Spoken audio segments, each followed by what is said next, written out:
excited to try to do a burnout in his RWB. I don't think it's gonna work because it's got sticky R888Rs that are 315s on the back, and the engine is behind the wheels. But let's have at it. Ready for burnouts? If it'll do them, we'll see. Let's see if it works.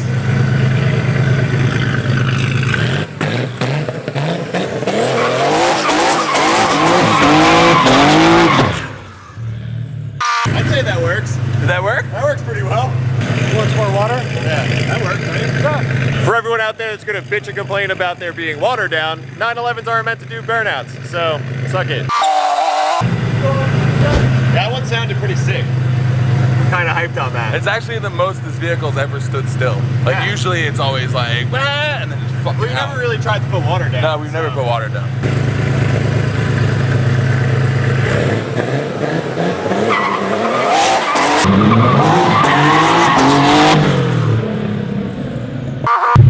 Once it grips, it kind of goes.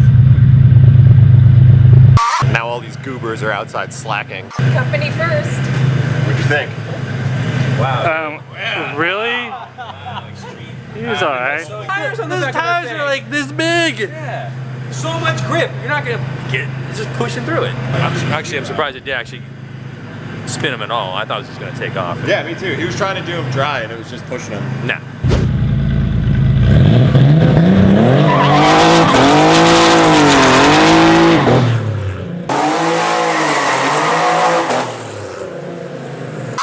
The one time Brian brings his Porsche here and is actually down to do consecutive burnouts, Hurt hasn't shown up. So he's gonna be super bummed. Where's Hurt? Golf clap. Oh. Late. Eating, sleeping, breaking things. Apparently those tires work, like they do their job. Yeah, they do their job pretty well. Dude, this thing sounds great when it does burnouts though. The bummer is Hurt doesn't ever come in early. He's missing this. So Hurt comes in late and then he's gonna be so pissed that he didn't get to see this, so. What did I just say? He's gonna be mad that we did them before he showed up at work, even though he was supposed to be here like an hour ago. What time is it? I don't know, 11? Yes, so much tire. What? I may or may not have lost my clutch. Oh, really? Yeah. You wanna do one more? I'll see if let me see if it'll disengage. Buy an expensive German car, they said. Be a great idea.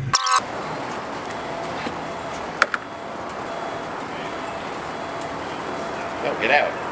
Oh, I'm texting.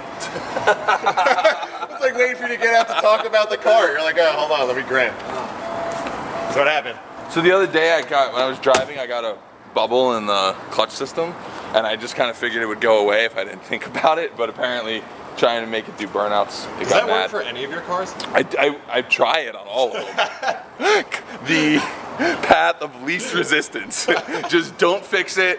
Try to start it 3 days later. Does it run? Is it Brian's? Does it run? Is it Brian's? Does it run? Look at Brian's toy car in the background. Are you making fun to the size of my automobile? My shoes? When your shoes match your shoes? Yo. Wear your white pants. So Brian brought the RWB down to work today, which is kind of a treat. We don't always get to see this car.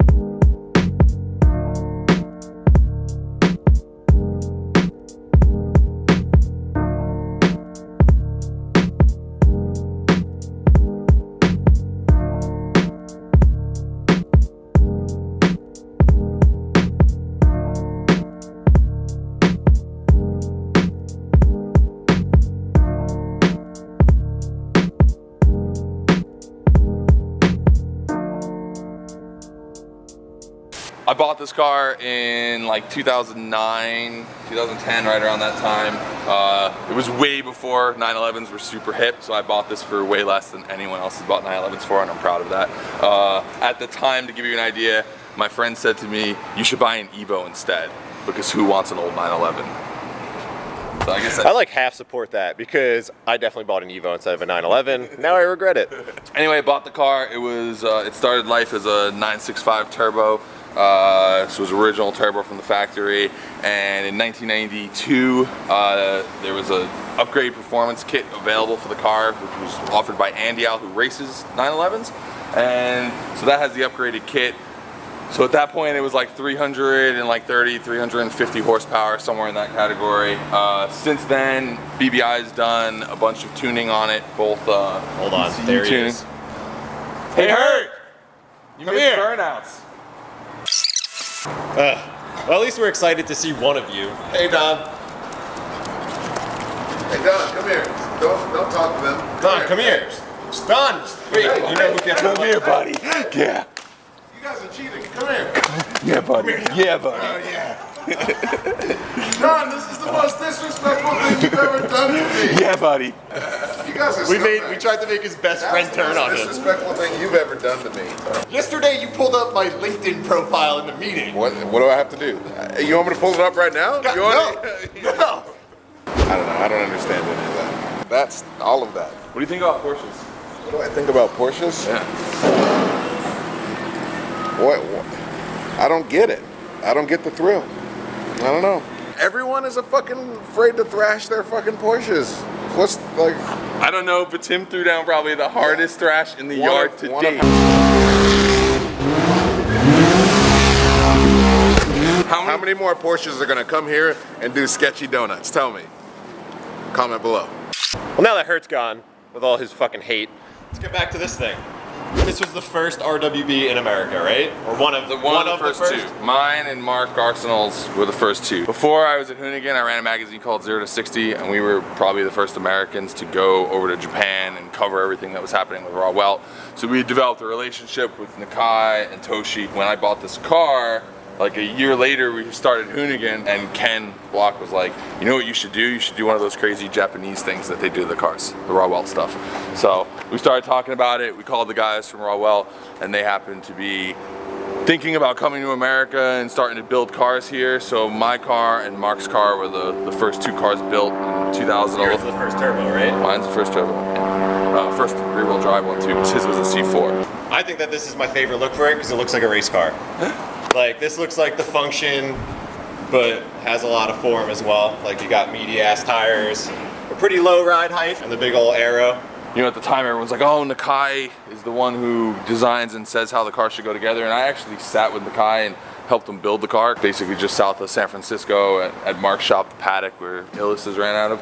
And we built the car there, and I was stuck there for 4 days. I kind of worked with them, and it was like, you know, the certain things that I wanted to do that were different was like, I came from Volkswagens, and that was really why I eventually bought a Porsche, was because Volkswagen, Audi, Porsche, it's like a weird plan of the Führer. I ended up wanting to kind of keep it to look like how early Volkswagens looked, like water cooled, like where the bottom trim was all black, and like it had kind of this two-level piece to it. Another little Volkswagen homage.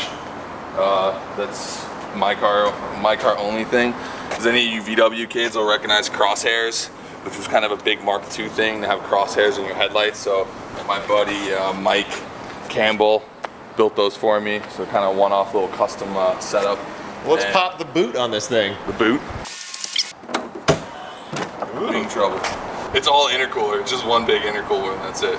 Powered by intercooler. Don't ask me why they decided to paint it taxi cab yellow, the intercooler, but that was the color it was in the 90s. That's so your I kept it homage that to way. New York City. Yeah, but it matches my plate, which is actually a 1980s plate off of my grandfather's DeLorean.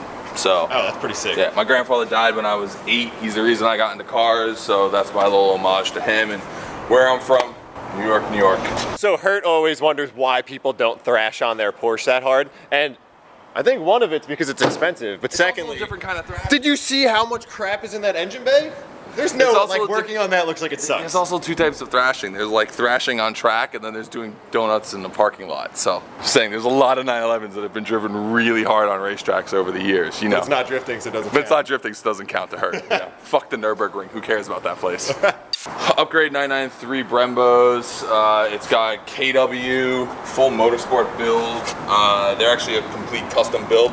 I haven't seen them since they've been on, but my name is actually on them. It says Scotto Hoonigan, and it's that custom KW. Thank you very much for that. These are the first set of 1552 3-piece tarmacs.